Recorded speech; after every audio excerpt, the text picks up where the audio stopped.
Hello, it's been a while. Welcome back. This is episode 2 of the Fally Locked Hardcore Iron Woman.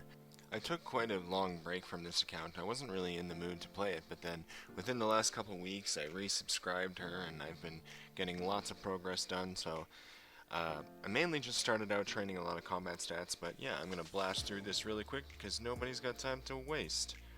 First off, while training the melee stats, I ended up getting a couple smithing levels just from the periodic bar drops from dwarves. There's level 5 smithing. Now coming up here is level 6 smithing. I took a really big break from combat for a while and just decided to power out mining because I wanted to get mining up to level 41 this episode for the rune pick. And mining and smithing are going to be really helpful skills for me to make money later on, and especially when once I obtain the dwarf multi-cannon, smithing is going to be the only way to get cannonballs. I periodically was raking my farming patches to get farming levels.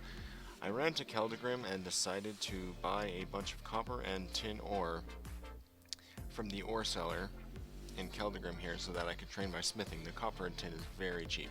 I ended up buying 250 of each, and then I had to make a quick trip back to Keldegrim, or back to Falador rather. I figured I'd steal some cakes on my way out.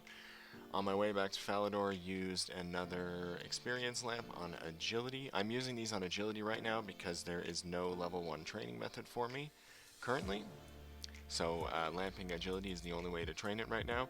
So smithing all the ores got me 12, 13, 14 smithing, and then that left me with over 250 bronze bars. I made my way back to Keldegrim to smith the bars into knives, and that would probably get me 21 smithing. This guy here, he offered me to do a task. He wanted 3 iron chain bodies, which I wasn't exactly sure what this was. I tried to get him the iron chain bodies by heading back to Falador, buying them from Wayne's Chains, and then running back to Keldegrim, but I wasn't quick enough, and I couldn't get the dialogue for him to accept the chain bodies from me, so I wasn't exactly sure what was going on there. When done smithing, I had 925 bronze knives, which I would promptly use to train range for a while. I train range at the low levels, mainly on the dwarves, just because they have quite a bit of HP, and you can even save spot them too. I had enough bronze knives to get me quite a lot of range levels. Yeah, these early levels go pretty quick, for range at least. I did a lot of this playing on mobile too. Decided to rake patches, get another farming level. Then I did some thieving for a while, because I wanted GP to buy an adamant pickaxe. I got 3 thieving levels pickpocketing from the man in Falador. By selling my pickaxes back to Nermoff, I was able to afford an adamant pickaxe, which would help my mining for the next several levels, which I would then promptly smash out all of the mining levels for 41. I got a couple clue scrolls along the way that I couldn't do, unfortunately.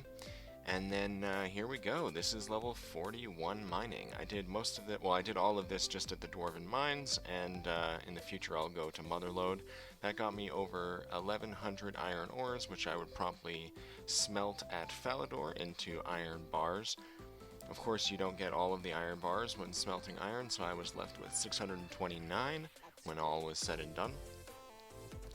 So another quick trip back to Keldegrim to use the anvil. I would smith half of the iron bars into iron knives, and I would smith some of the other ones into plate bodies.